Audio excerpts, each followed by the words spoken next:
السلام عليكم ورحمة الله وبركاته. أهلا بكم أعزائي متابعين قناة الرياضيات مع أيمن عبد الله. وسؤال هندسة: أوجد قيمة n وm في الشكل السداسي. معنى هنا شكل سداسي غير منتظم الأضلاع وغير منتظمة، لكن الزوايا لو جينا نلاحظ هتكون كلها متساوية في الداخل.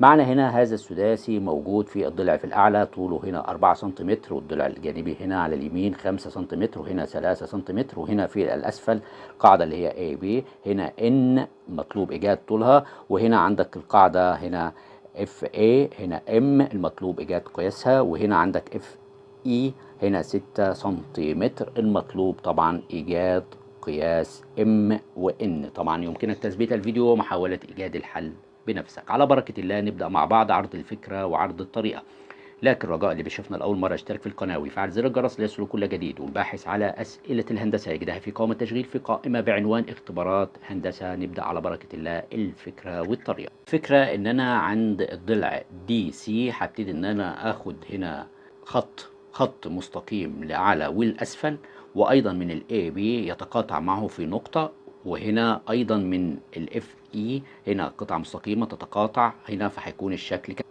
هنلاحظ حاجة أو هنبتدي إن إحنا عايزين نعرف الزوايا اللي جوه اللي باللون الأصفر دي، الزاوية كل زاوية منهم بتساوي كام؟ هي طبعا زوايا متساوية. هديلك قانون إحنا بنعرف من خلاله هنا أي شكل هنا يكون مجموع زواياه بيكون كام؟ الشكل ده كام؟ سداسي، عدد أضلاعه سداسي طبعا. فبالتالي القانون اللي بنشتغل بيه n ناقص 2 مضروبة في 180. هنا تقدر تحسب هنا الزاوية بتكون كام، كل الزوايا مجموعها كام، وتقدر تقسم على بعد كده عددهم، فبالتالي هتجيب الزاوية الواحدة. فالان اللي هو عدد الأضلاع هنا دي طبعا هنا سداسي، يعني 6 ناقص هنا 2 مضروبة في 180 درجة، يعني هنا 4 في 180 درجة يبقى بتساوي كام؟ 720 درجة. دي مجموع الزوايا اللي جوه هنا، وطبعا احنا نعلم ان هي متساوية، يبقى ال 720 درجة هنقسمها على كام؟ هنقسمها على 6 لأن شكل سداسي طبعا، وهنا وهم عددهم 6 زوايا، فبالتالي هيكون هنا 120 درجة. يبقى قدرت أحدد إن كل زاوية من زوايا هذا الشكل هتكون 120 درجة، يعني هنا 120 درجة وكل زاوية وإحنا ماشيين 120 درجة. هبتدي أتعامل هنا مع المثلث اللي في الأعلى هنا اللي يكون لي نتيجة الخطوط المستقيمة اللي تقاطعت هنا في النقطة X و Y و Z. فأصبح المثلث هنا اللي في بالأعلى هنسميه رقم 1. هنا الزاوية دي ب120، وطبعا كل الزاوية دي بتكون مستقيمة 180 ناقص ال120، يعني إذا ده هتكون 60 درجة، وبالتالي نفس الشيء هنا ده هتكون 60 درجة. وأصبح هنا الزاوية في الأعلى دي لازم تبقى 60 درجة لأن كل المثلث بيكون 180 درجة. هنا هستنتج استنتاج إن طبعا هذا المثلث هنا هيكون بتساوي الأضلاع، يعني هذه 4 بتساوي دي 4 أيضا بتساوي هنا الضلع ده بيكون هو كمان 4 سنتيمتر. ومن هنا هنزل للمثلث اللي موجود تحت ده وهنسميه هنا ده رقم 2. الزاوية دي طبعا ب120 درجة، يبقى بالتالي دي لازم تبقى هي أيضا 60، وهنا دي ب120 درجة، يعني إذا الزاوية دي أيضا ب60. يبقى هنا نفس الشيء هتكون الزاوية دي كمان 60 درجة. أستنتج إن كل الأضلاع هنا بتكون مالها متساوية. طب ده 3، يبقى إذا ده هنا 3 وهنا 3 سنتيمتر. هروح هنا للمثلث الصغير هنا ونسميه رقم 3. فبالتالي هنا دي أيضا 120 درجة، يبقى الزاوية دي هتكون لأن الزاوية كاملة بتكون مستقيمة، هذه الزاوية كلها مستقيمة، فبالتالي هنا 60 ونفس الشيء هنا دي 120 درجة، يبقى هنا الزاوية دي هتكون 60 درجة ونفس الشيء هتكون دي زاوية 60 درجة. طب الضلع هنا غير معلوم طوله، معلوم ام، يبقى إذا هنا أيضا ام وهنا أيضا ام كما نرى أمامنا.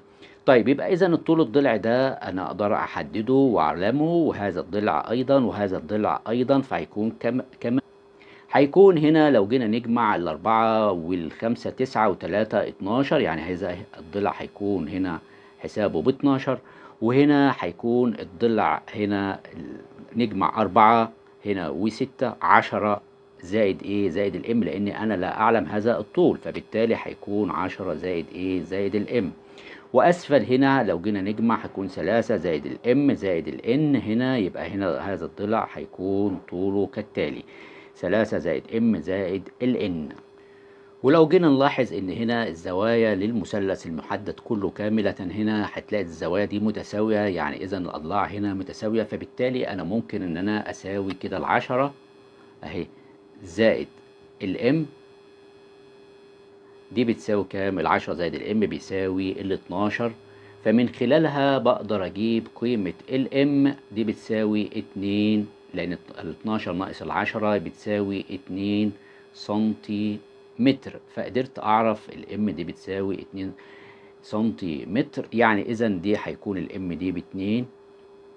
ونفس الشيء هنقول هنا التلاتة زائد الام زائد الان اهي 3 زائد ام زائد الان دي هتساوي العشرة زائد الام. طبعا هنا ام مع ام دي بالسلامة، يبقى اذا هنا الثلاثة زائد الان بتساوي العشرة، يعني الان بتساوي العشرة ناقص الثلاثة، هيطلع 7 سنتي 7 سنتيمتر.